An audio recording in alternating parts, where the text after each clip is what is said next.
Class is now in session. I am Professor Hockey, and today we'll be discussing the San Jose Barracuda's season review for the regular season and, of course, their rather short stint in the Calder Cup playoffs. So during the regular season, they went 39, 22, and 7, which was good enough for 85 points. Of course, they play in the only division in the AHL that has teams play 68 games, while the three other divisions have them play 76 games, meaning seedings and everything like that, the standings are determined by points percentage, where the Barracuda had a .625 points percentage, which was good enough for tied for 6th in the entire league. So the Barracuda were in the upper echelon of AHL teams, which was rather impressive, of course, for the Sharks and for their system. For goals for per game, they had 3.34, which was also good for 6th in the league, and a 2.90 goals against per game, which was good for 11th. In the playoffs, however, they ended up losing in the first round 3-1 to the San Diego Gulls. Of course, the first round of the Calder Cup playoffs is just a best of 5 instead of the usual best of 7 that we see all through the NHL and I believe in the rest of the AHL playoffs. Of course, what is there to mention when it comes to the AHL? Yes, the Sharks or the Barracuda were the 2nd seed while the Gulls were the 3rd seed, but you share players between the farm team and the actual team, meaning since the Sharks made it to the playoffs and actually made it rather far, a player like Lukáš Radil, who would probably normally be down with the AHL team playing in all of their playoffs games, only ended up playing in a single one against the Gulls. And then if you take a look at the Gulls' main team, which is the Anaheim Ducks, they're a team that missed the playoffs, and so players like Andy Welinski or Sam Steele, players who would probably be with the main team if the Ducks were in the playoffs, ended up playing with the Gulls throughout the entirety of their playoff run. And so the Barracuda losing in the first round isn't some sort of massive upset necessarily. The Gulls have the advantage in that their main team is not in the playoffs, so still a disappointing loss, of course, for the Barracuda, but there is that bit of an asterisk there with them. By the way, the Gulls did end up making it to the 3rd round before they ended up losing in 6 games to the Chicago Wolves, who just so happened to be the farm team of the Vegas Golden Knights.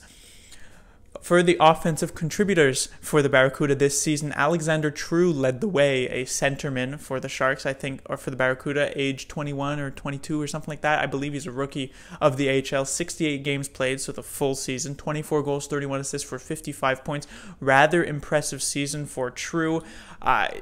Probably finds himself in a decent position on the depth chart. The only main problem would be, and the reason why you probably wouldn't see him going into the next year, would be that he finds himself behind Dylan Gambrell, who will, if the Sharks are going to take a look at someone from the AHL to come up, it would most likely be Gambrell, as we'll get to him a bit later. Francis Perron, a pickup in that Erik Karlsson trade that many people sometimes talked about there near the start of the Barracuda season when he was lighting up. 63 games played, 18 goals, 29 assists, 47 points. He slowed down rather significantly in the second half of the season, ended up putting up just a rather solid campaign in the AHL. I suspect Francis Perron will, unlikely to get much of a look at the NHL level. He'll probably be more of an AHL player moving forward for the Sharks. Anytime the Sharks are actually going to want to look in their farm team or in any of the junior players that they have around in the CHL or whatever, I suspect if they're going to be looking for wingers, they'll probably look past Perron to maybe somewhat younger players. Not that Perron's so old. I believe he's, 23 maybe. But I suspect they'll go for other players. And so Perron might be someone who is playing for the Barracuda for a while or just in the AHL in general for a while. Next is Nick DeSimone, a defenseman, 65 games played, 14 goals, 32 assists for 46 points. So a successful offensive season for DeSimone. I believe he's the oldest non-goaltender here at age 24. Probably finds himself at the, best 10th on the depth chart. If you take a look at Shemeka's 6th, and then you have Ryan and Heed at 7th and 8th, and then probably Jacob Middleton at 9th. DeSimone at best would be 10th. The good news, of course, for DeSimone would be the fact that during this offseason, the Sharks could end up losing a few of their defensemen. Players like Ryan and Heed might not even be back next season. Erik Karlsson is still a question mark, and so who knows, DeSimone could climb to 9th or maybe even 8th on the depth chart by the start of next season. But I suspect we probably won't see him in the NHL really soon, honestly. Next would be Dylan Gambrell, 51 games played, as of course he was with the Sharks for a few games in the NHL. 20 goals, 25 assists for 45 points. A very successful season for Gambrell in the AHL, certainly fitting the bill of being very good in the AHL, but maybe just not good enough to be in the NHL consistently.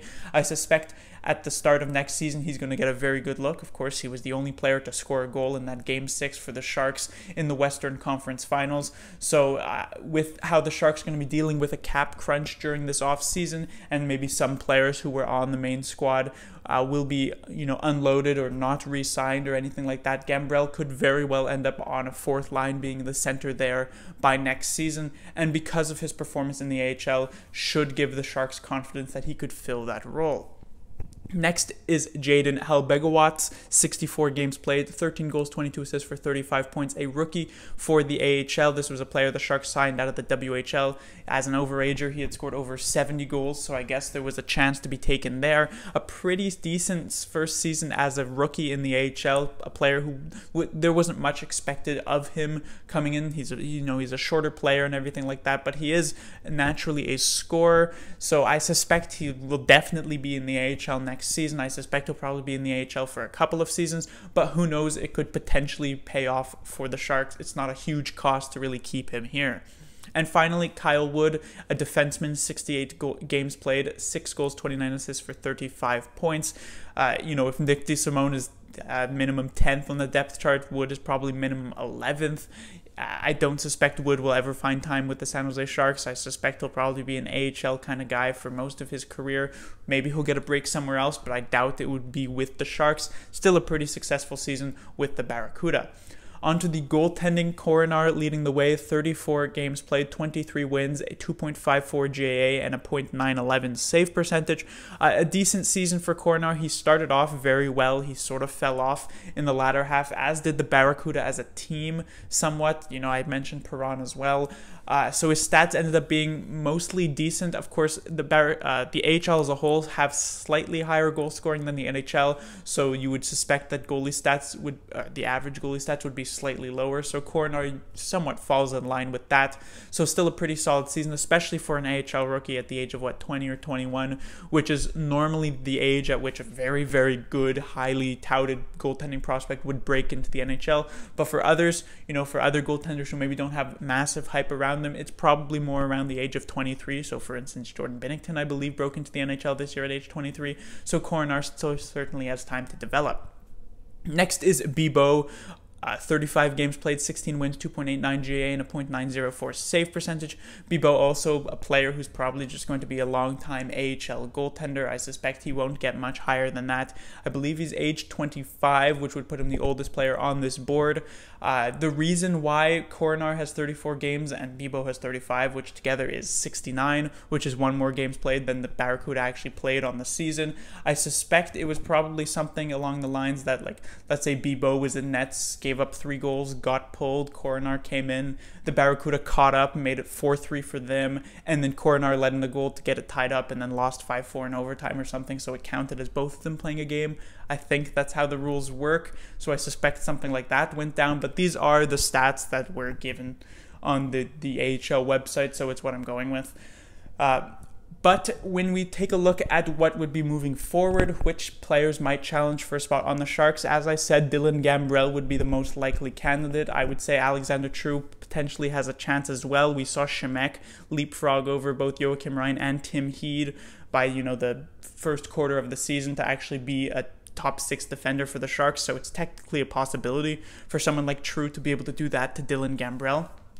But one dark horse and a player who's actually not on this board would be Ivan Chekovich. He also came to the Barracuda at the end of this season, like he did at the end of last season after he was eliminated in the QMJHL playoffs, and he was rather successful in his short stint with the Barracuda during the regular season, and then during the playoffs, he played all 4 games with the Barracuda and actually had 3 points, 2 goals, and 1 assist. So also rather successful in the playoffs, and that's been sort of, Chekovich's MO here mostly for his career. He's been very successful in the QMJHL, especially this year. Last year when he came to the AHL, after he was eliminated, he was also very successful. This year, also quite successful, very good in the AHL playoffs, was quite strong in training camp for the Sharks, had a very successful single preseason game that he played.